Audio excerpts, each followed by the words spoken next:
Hello, my name is Joe and I'd like to welcome you to my new YouTube channel, Looking Up. This is the first of what I hope to be a long series of videos about my favorite subject, the night sky. This first video will be basically an introduction to who I am and what this channel is going to be all about. Ever since I was a young boy, I was fascinated by the night sky. One of my earliest memories was around the age of 4, looking up on a late winter night and seeing the 3 stars of Orion's belt all lined up in a neat row over my house. In 2nd grade, I sometimes got in trouble with my teacher. Instead of paying attention in class, I was drawing diagrams of the solar system with the sun, all 9 planets, and yes, there were 9 back then, and the moons of Earth, Mars, Jupiter, and Saturn. On my 8th birthday, the Soviet Union launched the very first man-made satellite, Sputnik 1. I remember hearing a news story about it that night on my radio lying in bed. I heard the soft beep, beep sound of a man-made radio signal coming from space. A few days later, the whole family went out into the backyard after dark to watch a tiny dot of light moving slowly across the night sky. Something very similar to what you see here. When I was 12, a neighbor's son got a small telescope for his 14th birthday.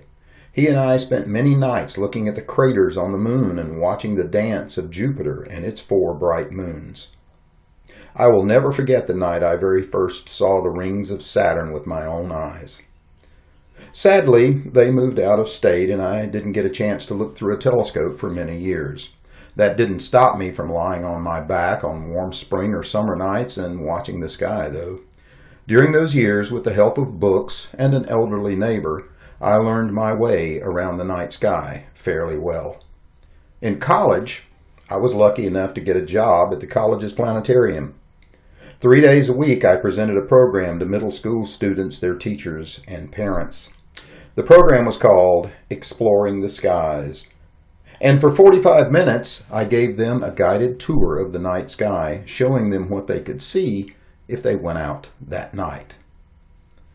Years later, I started working on building my own telescope, grinding away at a thick piece of glass to make a primary mirror. My work wasn't perfect, and it would be many years before that mirror actually was used to build a telescope. Over the next several decades, I still kept watch on the night sky, mostly with a simple pair of binoculars. I saw lunar and solar eclipses, comets, meteors. On at least 3 occasions, I saw very bright meteors that lit up the whole night sky.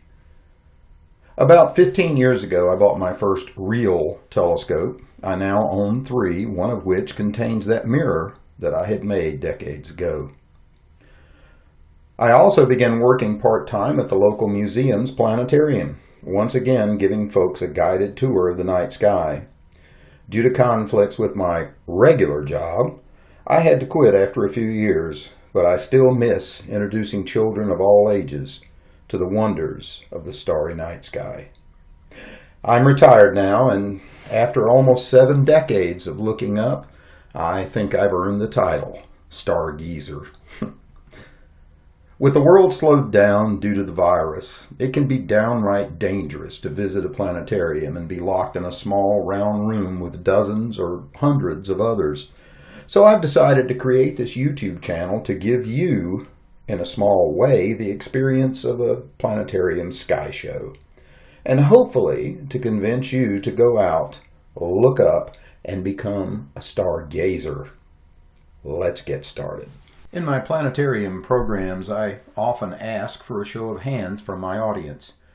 How many of you have ever just gone out on a dark night and looked up at the stars?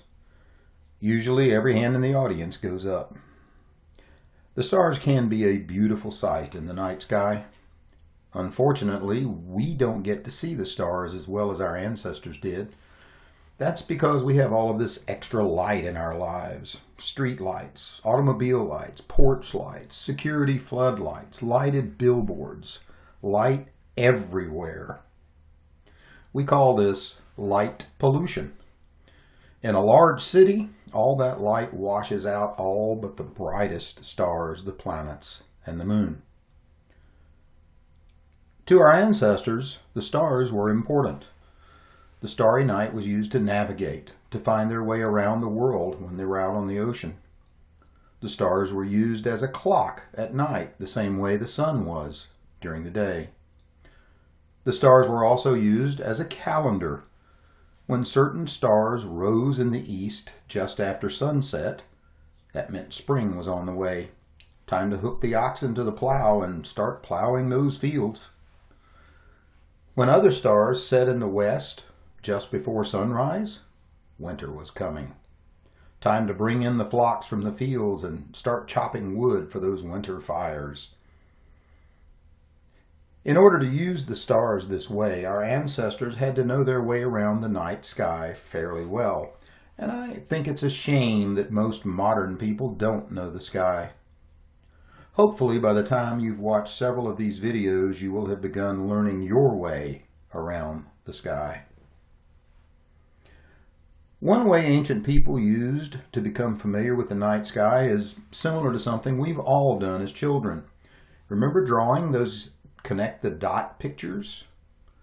Well, that's basically what they did. They would look up at the brighter stars and connect the dots in their mind's eye. Wow, that one over there looks like a lion. This one looks like a scorpion. That little one over there looks like a dolphin.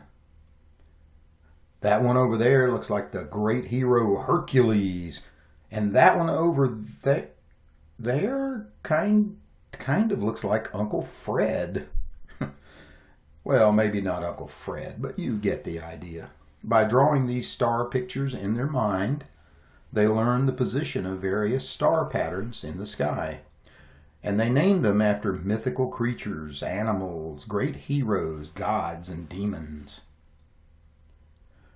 Modern-day scientists who study the stars are called astronomers, and they have divided the entire night sky up into 88 puzzle pieces, all different sizes, all different shapes. We call these puzzle pieces constellations, and the names we give to these constellations in many cases come down to us from the names given to those star pictures we were talking about. Here in the northern hemisphere of Earth, most of those names come from the ancient Greeks over 2,000 years ago. Over the next several videos, we're going to be learning the names of those constellations, and maybe even learning a bit of the myths and legends that were told about how they got their names.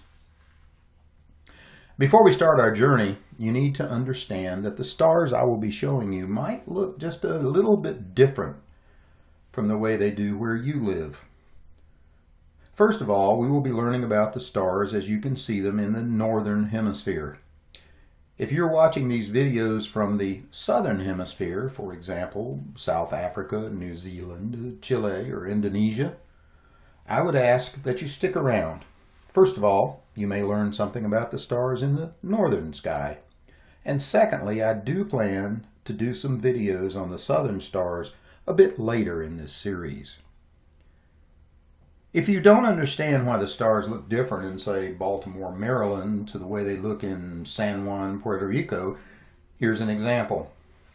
I've drawn in the connect the dots so you can see what the star patterns look like. The first sky is an example of what the stars would look like around 11 p.m. on a midsummer night in San Juan. Now here are the same stars for the same time as seen from Charlotte, North Carolina. And once again from Baltimore, Maryland. And finally from Montreal, Canada. As you can see, some of the star patterns you see from San Juan totally disappear from the sky in Montreal, but many can still be seen from both locations. For these programs, I will be showing you the stars as you would see them from Charlotte, North Carolina, since it is the largest town near to where I live.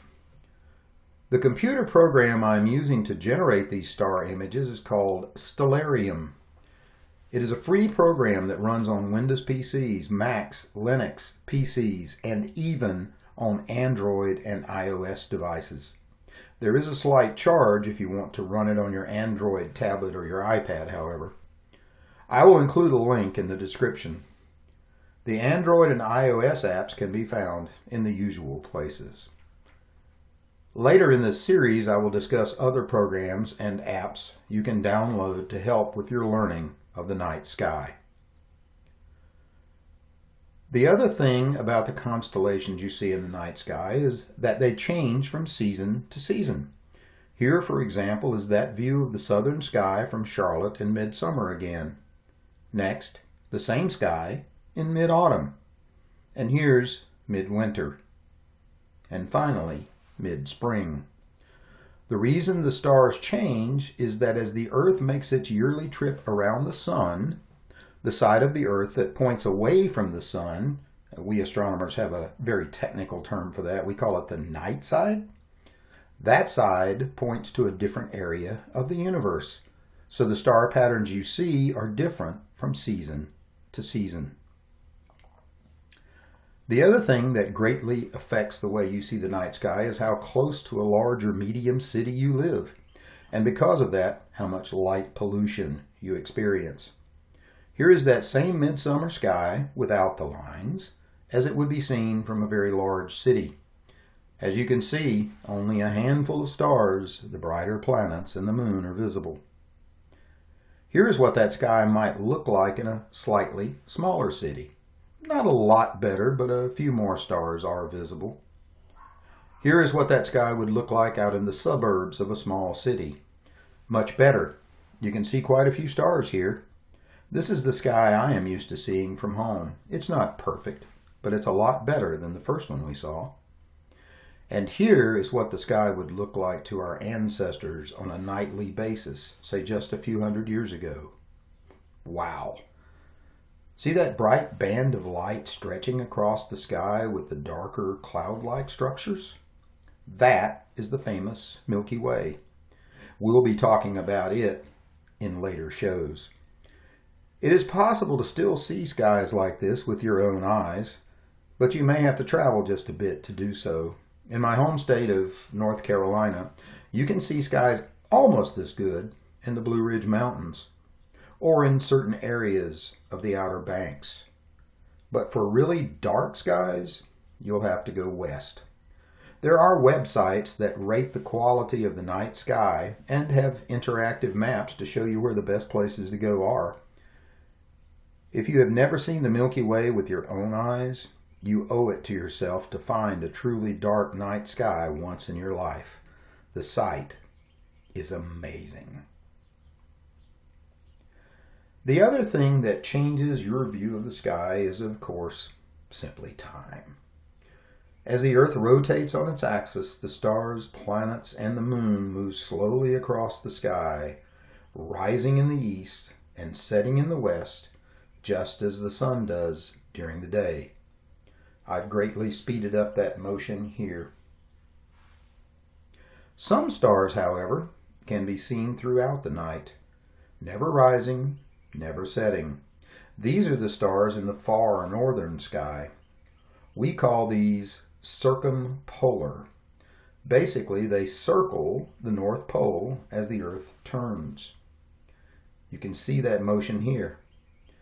We will begin exploring the night sky with these stars in our next episode. Well, I hope you've enjoyed this introduction, and I hope to see you soon. Until then, remember, just look.